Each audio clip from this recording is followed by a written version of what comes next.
Yo, what's going on, everybody? It's your boy Rolly back at it again with another episode of the Rolly Pod or the Keep Rolling Pod.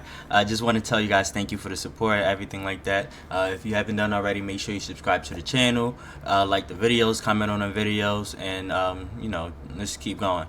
All right, we have an exciting week of football that just passed. Football season is officially underway. The NFL kicked off. We had week 2 of college football.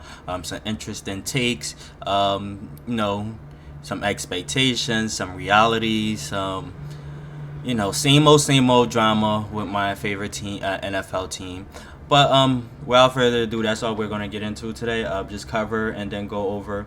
We're gonna cover the NFL Week 1. We're gonna go over college football Week 2. Some keep games. Go over the AP poll, team by team, and just express and just react to every team. Okay.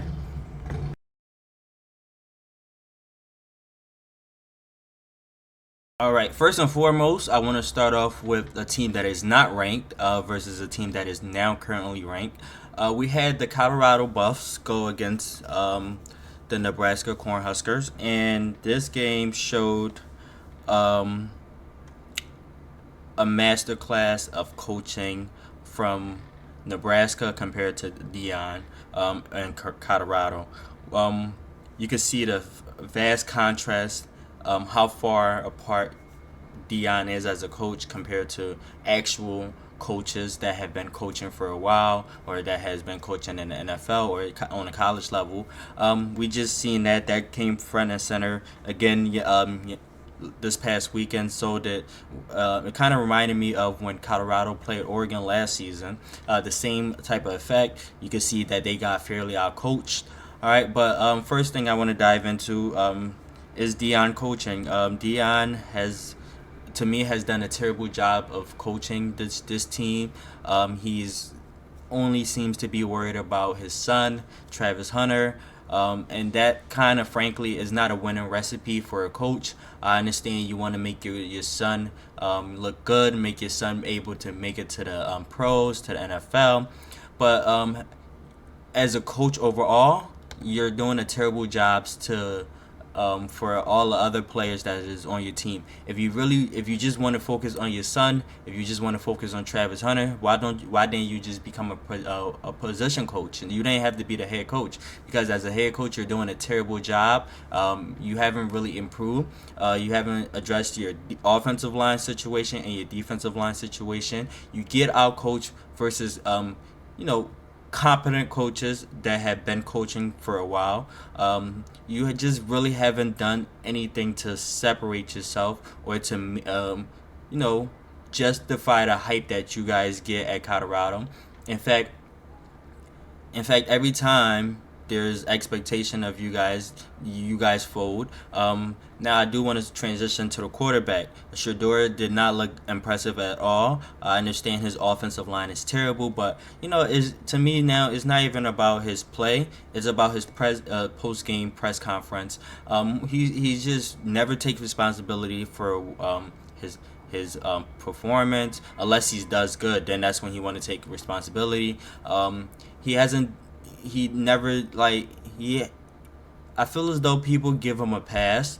He hasn't really showed that he is an X factor at the quarterback position. A lot of high expectation, but if he's not throwing to Travis Hunter, he don't have anybody. He doesn't look good throwing the ball. He had a pick six on a late outside throw to a cornerback, and most quarterbacks or most QB coaches will tell you don't want to be late on an outside throw, or if you're going to be late, you want to throw it high to the outside. That way it's either incomplete or the receiver can make a play on the ball. But either way, Shador hasn't looked good at all. I know that I was saying this after week 1. They had they was playing against a FCS team in North Dakota State. They didn't look that impressive to me. Shador put up 400 yards passing, and he really wasn't that impressive. Now they play against a Nebraska team, and Nebraska dog walked them from the opening whistle to the last play. Now I do want to point out Travis Hunter getting emotional. that's my whole thing about this whole Colorado team is why I won't feed into it. It's just these two players are dominate. I understand they're great players, or they're supposed to be great players, but as a team they don't really give that teammate or that team cohesiveness that you would expect from your star players. They don't give that leadership you know type of vibe or anything like that from your star players. They just worried about themselves, worried about their numbers. Travis Hunter, I keep saying that he should just decide on what side of the ball he wants to play on. And I understand with this team he really has to play both sides, because on offense, without him on offense, they are nothing. And then without him on defense, they are mediocre. But he's doing his team a disservice. If he would just focus on one side of the ball, they could then bring in players to address the other side that he's not playing. If you want to play receiver, you could bring in other corners, and Dion can coach them up. If you want to play corner, you could bring in receivers, and then have position the receiver position coaches coach them up into being a good team or a good offense. Now, right now, Colorado offense looks terrible, looks mediocre. There's nothing really impressive about Colorado, so I don't even want to spend as much time on them. I saying that, I do want to jump into the AP Top 25 poll going into Week 3. And number 1, we have Georgia. Georgia played good. They haven't done anything or played a team yet to really test them for that number one team in the country. They haven't really been tested yet. Texas went up. Texas at number 2. Texas went up to Ann Arbor and Michigan and dominated from start to finish. Quinn Ewers put on a performance. They really could have did. Their offense was doing anything that they wanted to do. Their defense was very dominant. So now Texas is the favorite to win the college football playoffs. Quinn Ewers is favored to win the Heisman. So Texas has a lot of hype. We'll see if they can live up to it. I'm impressed with what they did against Michigan, but as far as Michigan, I didn't really expect anything from Michigan to begin with. So I got to temper down that type of expectation as far as them winning the college football playoff and the national championship. But I won't be a hater. I would say Texas looked very impressive and going up to Ann Arbor. From what I seen, their offense, like I said, looking explosive, impressive. Their run game, they have, I believe, 3 different backs. Isaiah Bond at receiver, and Quinn Ewers is just slinging a rock. So you got to be impressed with what their offense looked like. And on the defensive side of the ball, they look very impressive too. Their corners, their safeties, everything like that. Sarkisian is doing a hell of a job coaching. You could expect Texas offense to always put up points. As far as the defense is looking good. We'll see how they do now that they're in the SEC against SEC teams, but it's a good start playing against Michigan. But to begin with, Michigan didn't really have an offense. Michigan did not have an offense at all. Their quarterback, it looked mediocre or pedestrian or mid, however way you wanna put it. And then their defense can only carry you so much. Your defense can only stop a team so much before they get wore out, and that's what we saw from Michigan. Offense, with your offense being as terrible as it is, you can't really. Michigan offense is lethargic right now. You can't really expect much, and it's going to be a long season for that defense if their offense keep playing like this. They can't run the ball. They can't throw the ball. They can't. The offensive coordinator, they have to do something to get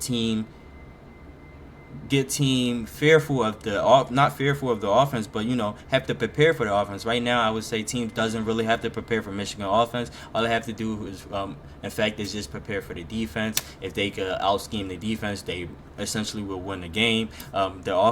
Michigan offense doesn't look like a top 25 offense in college football. So what's his name?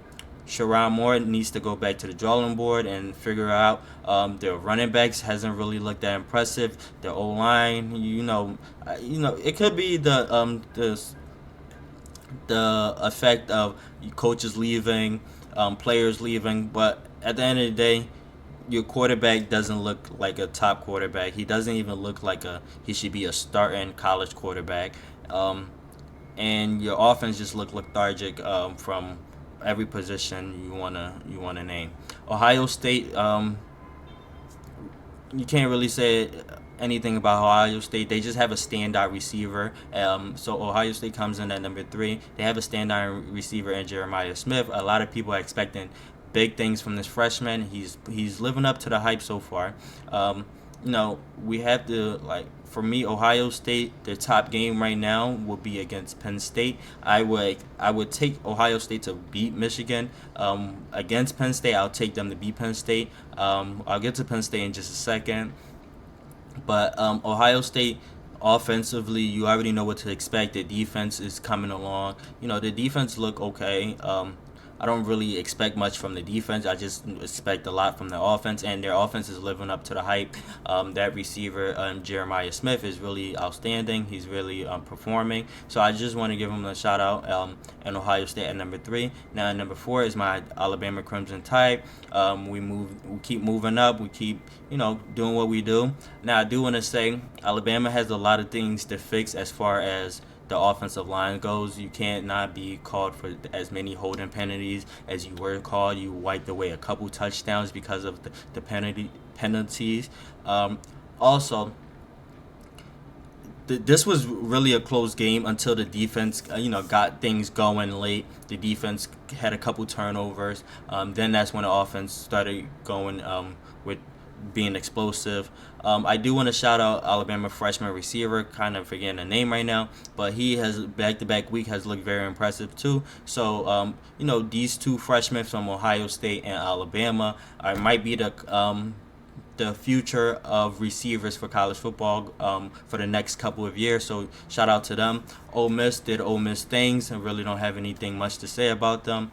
Missouri, I really haven't been watching Missouri. I've been kind of sleeping on Missouri, so I don't really have anything negative or positive to say about them. But seeing them at number 6 was kind of a surprise to me. We'll see how they do for the rest of the season, but having them at number 6 is very surprising. I believe they're in the SEC, so they played Georgia and Texas. So we'll see how they do against that competition. And then at number 7, we have Tennessee. Like I said last week, Tennessee offense have looked very impressive. The defense, they have playmakers on the defensive side of the ball. So like I said, a lot of people are expecting a lot from the Tennessee Vols this year. So we have to keep our eye on Tennessee. We cannot say it's the same old Tennessee from a previous year. At number 8, Penn State.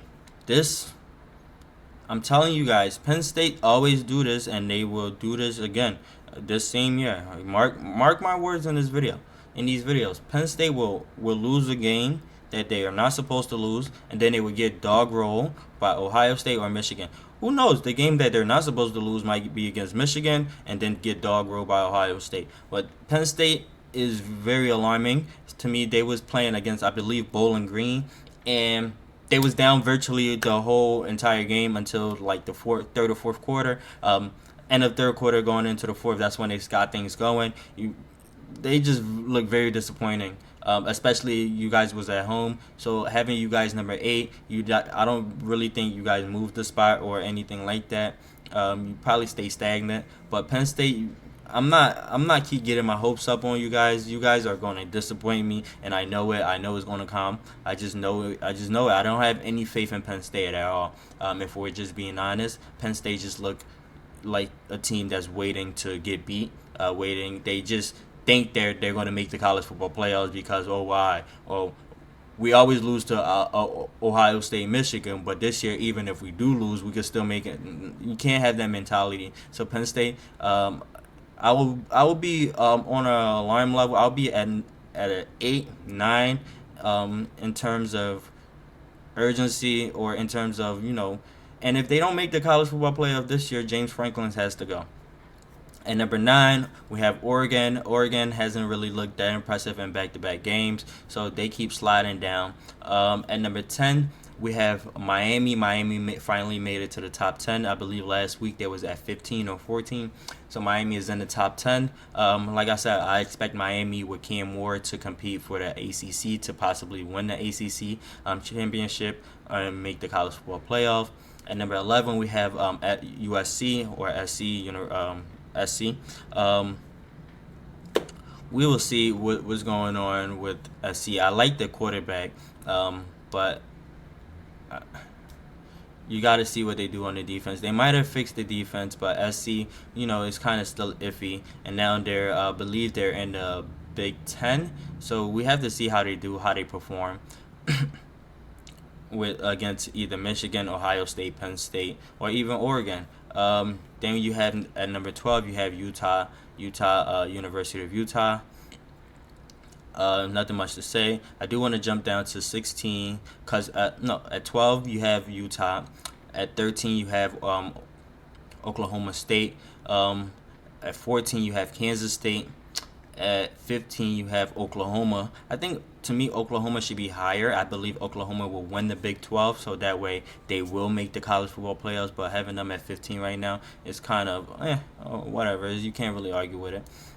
Because they beat Temple and then they beat forgot the other team they just played. LSU at 16, kind of a surprise to me. Not really a surprise, but it is as expected. LSU, we still don't know what they're gonna do. If same on LSU. 17, we have Michigan. I expect Michigan by the end of the season to not be ranked at all, or essentially not be in the top 25, not be ranked, because I don't expect much from Michigan to begin with, from the beginning of the season to now. So by the end of the season, I don't think Michigan will make the playoffs. And then at number 18, we have my Notre Dame Fighting Irish, and I was very disappointed in Notre Dame. Couple takeaways. Marcus Freeman is getting, I don't know what was going on with the coaching in this game. You was getting at least seven yards of carry running the ball, but you decided to steer away from the run game to make your quarterback the hero. Try to introduce your quarterback as, don't do that. He's not a good quarterback. He's mid at best, and just run the ball. Play defense, run the ball. I said this last week. That's why you guys won against Texas A&M. You guys have to just play defense, run the ball. Do not try to make your quarterback something he's not. Do not try to fool the fans into thinking, oh, you guys have an All-American quarterback or a Heisman level quarterback. Just play defense and run the ball. That's all it is. Simply put. At number 19, you have Louisville. At number 20, you have Arizona. Arizona is kind of a surprise to me. They might be really competitive this year. They might be on a bubble of making the college football playoff. We'll have to see how the rest of the season goes. All right. At number 21, you have Iowa State.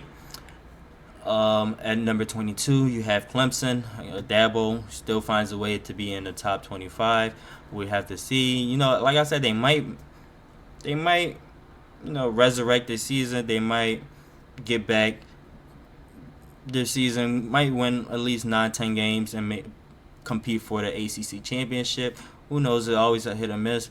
But as far as the expectation, right now I guess Clemson is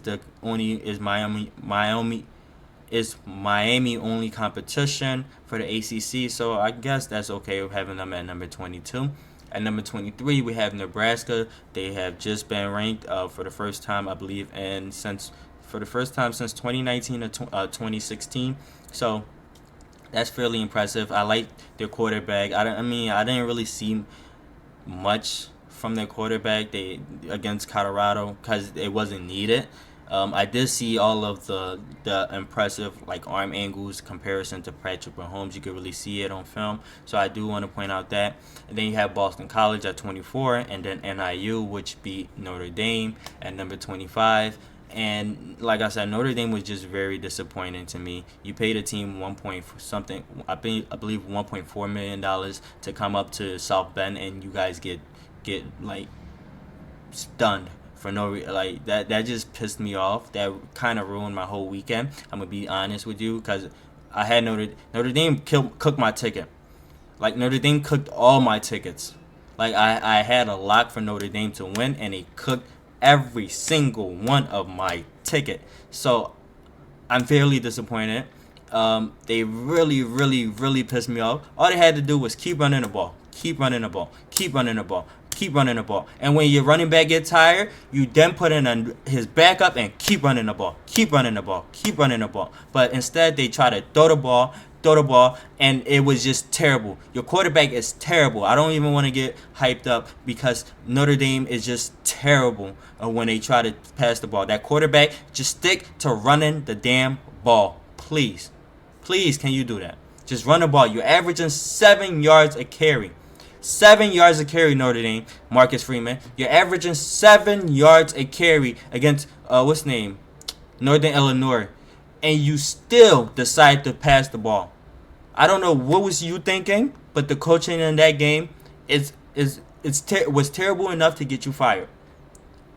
I know a lot of people was calling for your job after that loss. I won't be one of them, but you can't have this type of loss ever again. Run the damn ball. If you see the passing game not working, run the ball. Like, I don't know what's up with these coaches. All you have to do is you averaging 7.5 yards a carry when you run the ball. But yet you refuse to run the ball. Open and drive. You ran the ball for a touchdown. Yet you then decide, oh, let's start throwing the ball like we're an air raid offense. No, run the ball. Your power what's his name? Power run team. Just run the ball, and play great defense. You let your defense down, Marcus Freeman. They played excellent against Texas A&M, and it was very suspect against Northern Illinois. And the thing that pissed me off about it is the fact that that's what Northern Illinois was doing, just running the ball. They was just running the ball. But yet you decide, oh no, we don't want to run the ball. If they're running the ball and they're having a little bit of success, why don't you run the ball? You're averaging 7 yards a carry. I still don't understand it. This is what really pissed me off and ruined my whole weekend, along with Penn State. Penn State really pissed me off too. By I had them covering the spread, and they did not cover the spread. So I don't know why I keep believing in Penn State. Penn State is just so freaking terrible to me. I honestly need James Franklin to go, but then again, I will put him on my ticket based off of who they play this week. I will think that they will cover because Penn State typically covers, but always that one stinker. They always have 3 games a year. They have play a game against a team that they're supposed to dominate, and they're in a dogfight. They then lose to Ohio State and Michigan. So you got to watch out for those games. I think they got their stinker out the way. So now I will put them on my ticket, and we will see because, they fairly cover the spread. But like I said, they was very disappointing. And shout out to Cam Ward, man. My Heisman favorite right now is Cam Ward. He's balling up. I think Miami will continue to ball out. And I eventually, like I said, I believe they will make the college football playoffs. They might go as high as number 6 by the end of the season. So we'll keep seeing. All right.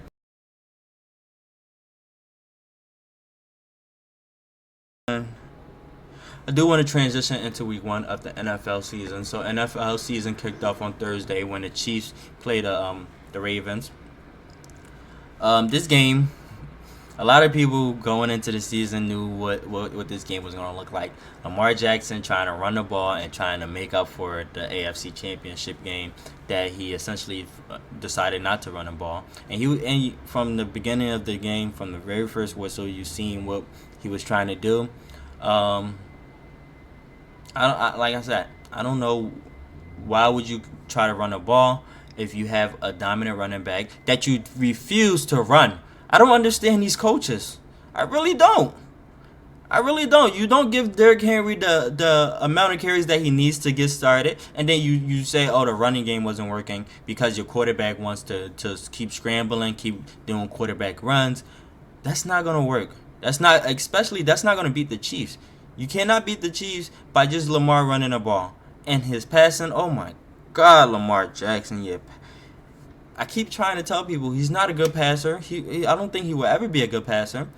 So just run the ball, play action, and hit the wide open receivers. That's how you do it. That's how you. If I was, designing the offense, I would run the ball, do a lot of play actions, do a lot of. You could either do shotgun play action, bootlegs, anything like that, and you have receivers going out in the open, running wide open. That's what you could do. Cause he missed I know a lot of people want to say, "Oh, Isaiah Likely in the back of the end zone to win the game if he would have what's his name had a smaller shoe size or anything like that." But on that last drive, you missed two touchdown passes. The first one to Isaiah Likely in the left hand corner of the end zone on a corner route. You missed that. And then to Zay Jones, you're scrambling out to your right, and then to be honest, you said you wasn't even throwing to Zay Jones, so I don't even know what to say. Because if you wasn't throwing to Zay Jones, who was you throwing it to?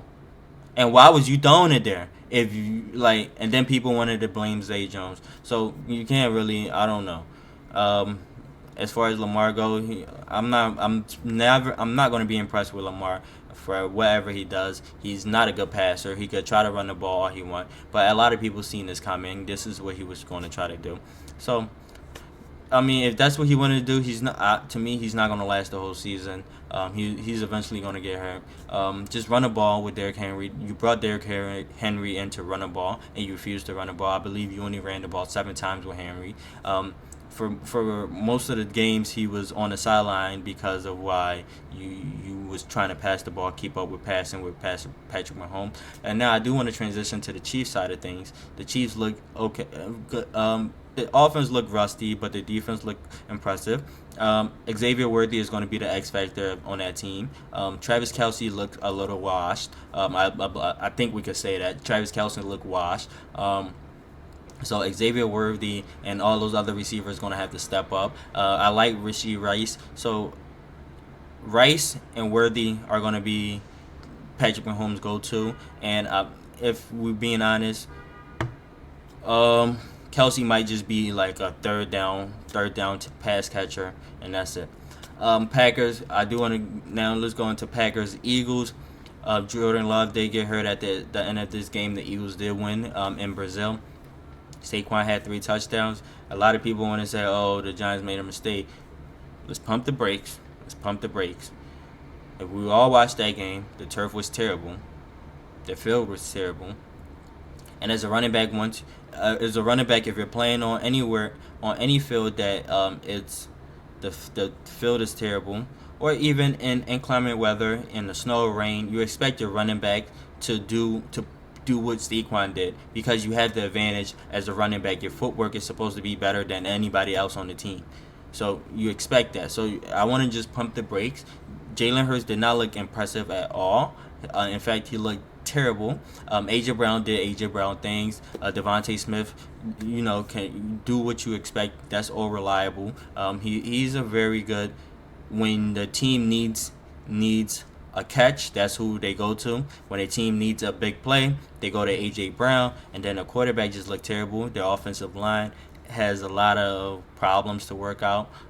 So we'll see how to keep an eye on the Eagles. I know they won game 1, so I don't want to diminish that, but just keep an eye out on the Eagles. I don't want to get overhyped. I don't think Saquon will keep up this type of performance, especially 3 touchdowns. Nobody expects that, but like I said, he had kind of had the advantage as a running back playing on that type of field, and the type of back that he is. So I don't want to give him no credit, but he did play good. He played impressive, but I just wasn't that impressed because of kind of what I was expecting. As far as their whole Eagles team, it just looks like the same team from last year. The Saints played the Panthers. This was really a non-competitive game. The Panthers got blown out from the beginning of the game. Saints just spanked them.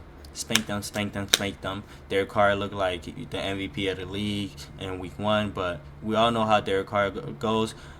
Now, that being said, a couple years ago, Derek Carr was an MVP favorite or the MVP front runner, so we'll see how the rest of the season goes for the Saints. But as far as Spencer Rattler coming in and replacing him, that still have yet. He put that to bed in week 1, so he bought himself a couple of weeks. But then again, they was playing against the Panthers. Bryce Young, I'm sorry to say, I know you're an Alabama quarterback. You just You look outmatched. You don't look like you. I don't know if it's the team, if it's the coaching staff. It just does something is just not clicking. Now talking about just not clicking, the Giants against the Vikings. But the Vikings dog walked the Giants, even though it was a 28-6 game. The Giants really wasn't. This game was not competitive, just like as the Saints game. It was just not competitive. Daniel Jones is in year 6, and we're in year 6 of the Daniel Jones experiment, and we have not seen any improvement. He is still a abysmal passer, and he can't move. He can't run the ball like he quote unquote used to because of the injuries that he's coming off of or anything like that. So if Daniel Jones keep up this performance, he's going to get a lot of people fired. To me, I personally will not be tuning into the Giants game until they bench him, because I'm tired of the same old, same old, same old, same old, same old. Like, this game really pissed me off because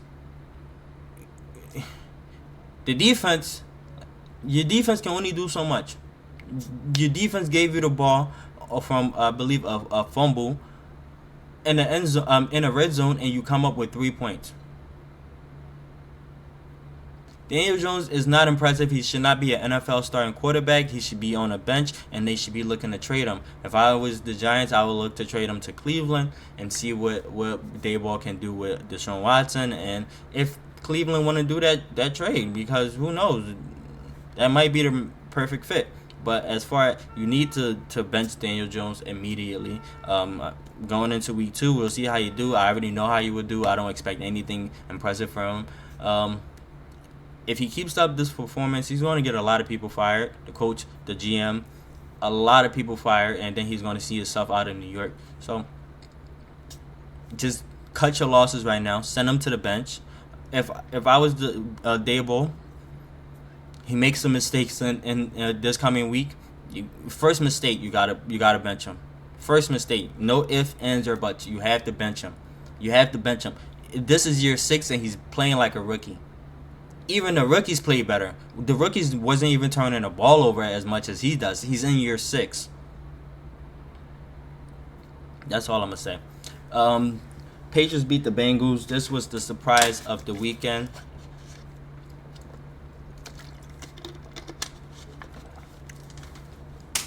It was a surprise of the weekend.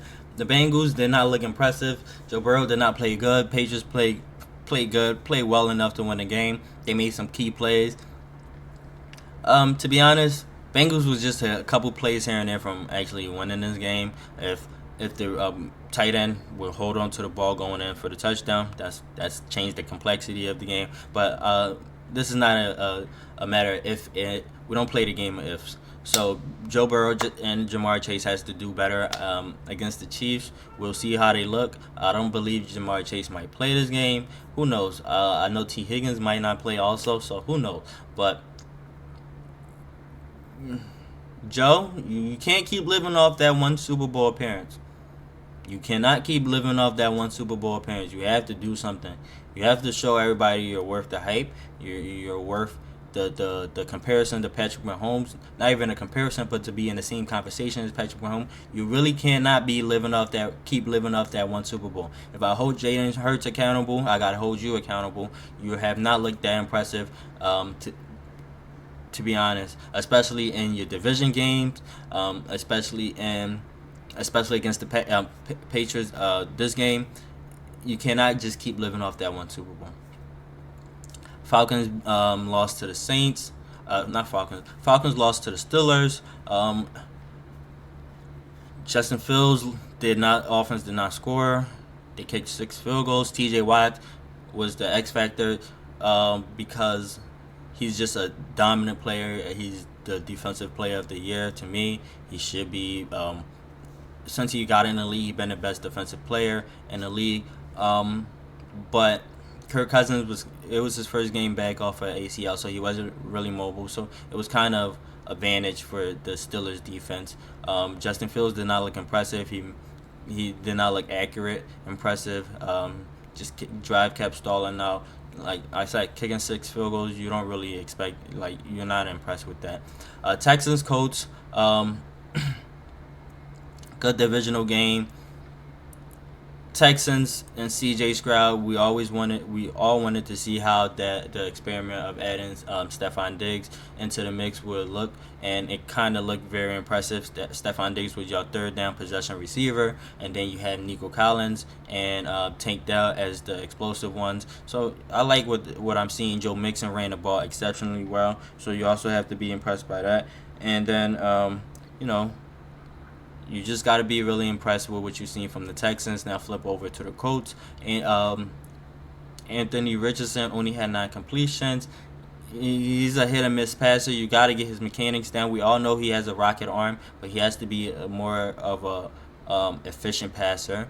That's all I'm gonna say about that. He has had a couple explosive plays, couple explosive passing. With that one rocket that he threw. So just got to get a little more sharper mechanically and be more consistent. Cardinals Bills. This was to me the surprise of another surprise of the weekend. I didn't expect the Cardinals to be as competitive as they were. Now the Bills did make a couple mistakes. They did start off slow. Josh Allen, got things going. To me, Josh Allen is going to continue to do Josh Allen things. They have to protect him from himself and just run the ball when they get down in the red zone. They have to just find a way to protect Josh Allen from hurting Josh Allen and hurting the Bills, because now he's coming up. He has a hand injury, and who knows how that will affect him. Titans against the Bears. This was kind of who knows what to say. Titans and Caleb Williams offensively was terrible, horrendous, however way you want to put it, but the defense was elite. The defense did show up. The defense won them the game. Caleb and the offense punt the ball 6 times. The Titans, Will Levis put on a clinic of how to lose a football game, how a quarterback loses a football game. And if you ever want to see how a quarterback loses a football game, just turn on this game and just watch the Will Levis highlights. That's all I'm going to say. Dolphins, Jags. Tua was impressive. He currently leads the league in passing yards. Tyreek Hill had an incident earlier in the day. He balled out, I believe, 130 receiving yards and a touchdown. Was able to run the ball. The Jags kind of blew this game, if we're being honest. ETN fumble when it was in the red zone, going for a touchdown. So we'll see. We'll see how they do. But, this was my takeaway from this game. The Dolphins showed a little bit of heart resistance because they was down most of the game. They was able to battle their way back and then eventually kick the game tying field goal. Seahawks, Broncos. Boy, was we fooled with Bo Nix in the playoffs. In the preseason. Preseason, he looked like he could be Rookie of the Year runner-up or Rookie of the Year to win Rookie of the Year. But boy, was we fooled. Seahawks. The Seahawks things. I like what Mike McDaniels, the new coach, is doing in his first week. Nothing much to say about there, but Bo Nix, was we fooled. Chargers, Raiders kind of went as we expected. They was I told you guys I expect the Chargers to lead the game in time of lead this league in time of possession, be a heavy run team, and then pass the ball here and there. The Raiders supposed to be expected to be a bottom 5 team, so we'll see. Cowboys, Browns. Cowboys look dominant from beginning to finish. Cleveland has a Deshaun Watson problem. Deshaun Watson has not looked impressive at all ever since he's been in Cleveland. Like I said earlier, trade Deshaun Watson for Daniel Jones. They both need a fresh start. Deshaun, this is very disappointing because at one point when you came into the league, you was my favorite player, but now you kind of disappointed me. I'm very disappointed. Dak got paid at like 2 hours before. Earlier in the day. He got paid at 11 a.m. on a Sunday, and he's now the highest paid quarterback or the highest paid player in the league. So shout out to him. He got his money, and then the offense. He went out there. He didn't put up godly numbers, but the offense was efficient. The defense was very impressive, and they just dominated from start to finish. The Bucks against Commanders. Baker Mayfield balled out. He balled out. That's all I could say. The Commanders, Jalen Daniels. What the takeaway was when his first read wasn't there. He used his legs. He tried to scramble, try to get positive yards. The only takeaway is you can't win football games like that, or that cannot be sustained. That type of your quarterback running that much, that cannot be sustained for that long. All right. Then Sunday night was a very good game. The Rams against the Lions. It was very good. It was a very good game because the Lions started the game hot, built the lead. The Rams came back, and Stafford got things going. He looked very impressive in that loss. Jared Goff and Jameson Williams, they was cooking. The Lions this year is going to be a power run team with explosive plays, and I believe that's the winning formula. That's what they should do. They should be a power run team and just explosive plays with Jameson Williams over the top, or you have Amari St. Brown and you have Sam Laporte. You have weapons. Just utilize your weapons. Don't lose the game. You have Jahmyr Gibbs to run the ball. You have David Montgomery to run the ball. I believe that's the name, to run the ball. So just do not lose yourself any games.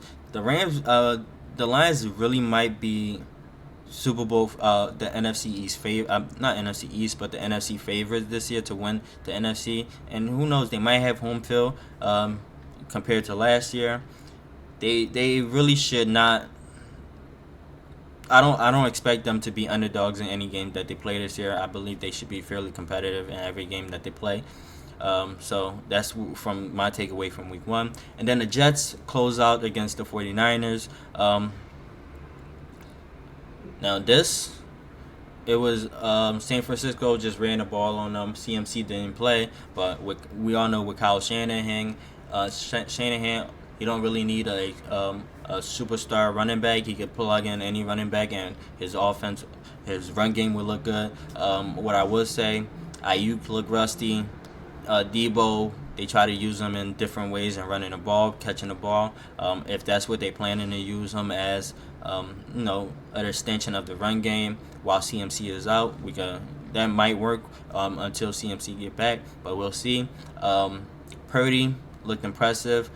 His ball placement, the zip on the ball, the anticipation, he looked impressive going from this game. The Jets, on the other hand, I know a lot of people want to make excuses for the Jets, but they did not look good at all.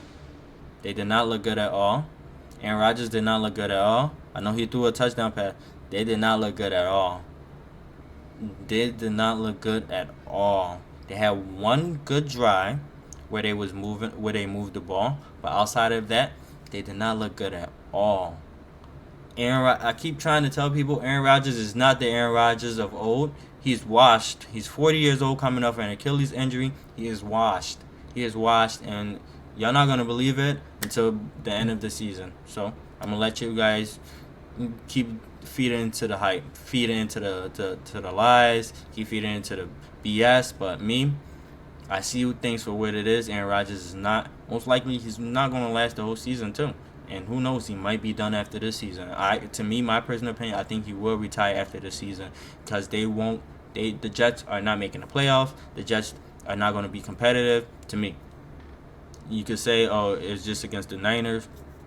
The defense was supposed to be the strength of the team, and they got dog walked from the defensive line. Could not stop the run to the to the corners. Could not stop the pass. San Francisco did anything that they wanted to do with them, and so the Jets did not look good. Rodgers did not look good, but that's just my takeaway. Like I said, thank you guys again for watching another video. If you guys rocking with me, just make sure you guys hit that subscribe button, hit that like button, and then if you want to comment on any topics for me to cover, anything like that, or if you have any feedbacks from the videos, just feel free to drop it in the comment section, anything like that. I appreciate the love and support, and thank you guys once again.